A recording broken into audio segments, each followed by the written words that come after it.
Hello everyone, আসসালামু আলাইকুম। আশা করি সবাই অনেক বেশি ভালো আছেন। আলহামদুলিল্লাহ, আমিও ভালো আছি।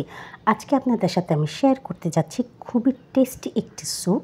এটি হচ্ছে টার্কিশ চিকেন স্যুপ। তাহলে শুরু করা যাক। এখানে আমি নিয়েছি ইনস্ট্যান্ট নুডলস, সেদ্ধ করে রাখা বিফ, কুচি করে রাখা গাজর, বরবটি, পেঁয়াজ, কাঁচামরিচ, রসুন কুচি আর কিছু বেসিক মশলা। একটি প্যানে আমি প্রথমে তেল দিয়ে নিচ্ছি। তেল গরম হয়ে গেলে এখানে আমি দিয়ে দিয়েছি 1 টেবিল চামচ পরিমাণে রসুন কুচি। রসুন কুচি যখন ভাজা হয়ে যাবে এর মধ্যে আমি দিয়ে দিচ্ছি কুচি করে রাখা পেঁয়াজ। পেঁয়াজ কুচি দেওয়ার পরেও আমি একটু ভেজে নিব যাতে করে এর থেকে কাঁচা গন্ধ চলে যায়। Please subscribe to my channel and press the bell icon, তাহলে সবার আগে নোটিফিকেশনটি আপনার কাছেই যাবে আর ভিডিওটি সবার আগে আপনি দেখতে পাবেন। পেঁয়াজ আর রসুন ভাজা হয়ে যাওয়ার পরে এখানে আমি দিয়ে দিচ্ছি কুচি করে রাখা গাজর, কারণ সবজির মধ্যে গাজর একটু শক্ত হয়ে থাকে। আর এর জন্য সবার আগে আমি এখানে দিয়েছি গাজর দেওয়ার পরেও আমি ভেজে নিব। গাজর কুচি যখন ভাজা হয়ে যাচ্ছে এর মধ্যে আমি দিয়ে দিচ্ছি বরবটি কুচি দিয়েও একটু ভেজে নেব যাতে করে এখান থেকে সবজিগুলোর কাঁচা গন্ধ চলে যায়।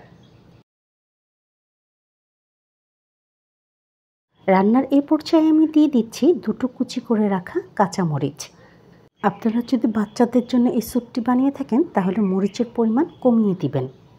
Please to like, comment, share more and more, তাতে করে আমি অনেক বেশি মোটিভেট হয়ে যাই, আমার ভিডিও বানানোর আগ্রহ বেড়ে যায় আর সেই ভিডিওগুলো আমি আপনাদের সাথে শেয়ারও করতে পারি। এই পর্যায়ে এখানে আমি দিয়ে দিচ্ছি পানি, আর পানি আমি এখানে 1 লিটারের চাইতে একটু বেশি ইউজ করেছি।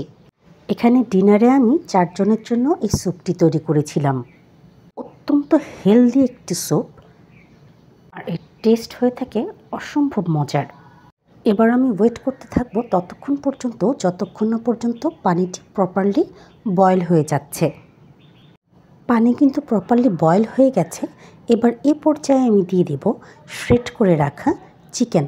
এখানে আমি দেশি চিকেন ইউজ করেছি, আপনারা চাইলে ব্রয়লারের চিকেনও ইউজ করতে পারেন।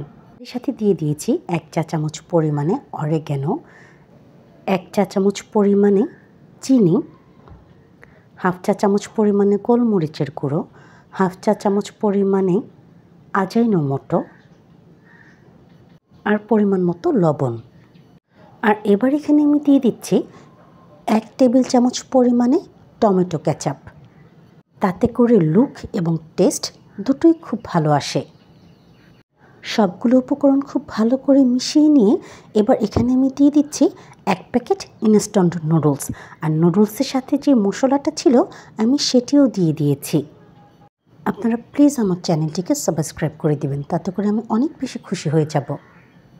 রান্নার এই পর্যায়ে নুডলস যখন খুব ভালো করে সেদ্ধ হয়ে যাবে আমি 2 টেবিল চামচ পরিমাণে কর্নস্টার্চ পানিতে গুলিয়ে স্যুপের সাথে মিশিয়ে নিয়েছি।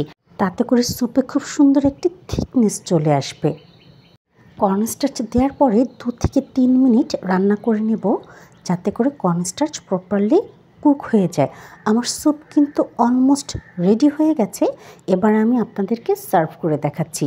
এই টার্কিশ চিকেন স্যুপটি কিন্তু সত্যি খুব টেস্টি হয়ে থাকে। দেখুন দর্শক, কি লোভনীয় লাগছে দেখতে। আপনারা একবারের জন্য হলেও আমার এই রেসিপিটিকে ট্রাই করে দেখবেন আর অবশ্যই আমাকে আপনারা আপনাদের ফিডব্যাক জানাবেন। যদি আপনাদের আমার এই ভিডিওটি ভালো লেগে থাকে তাহলে অবশ্যই সাবস্ক্রাইব করে দিবেন আমার ইউটিউব চ্যানেলটিকে। সবাইকে আন্তরিকভাবে ধন্যবাদ সাথে থাকার জন্য। দেখা হবে পরের কোনো নতুন ভিডিওর সাথে।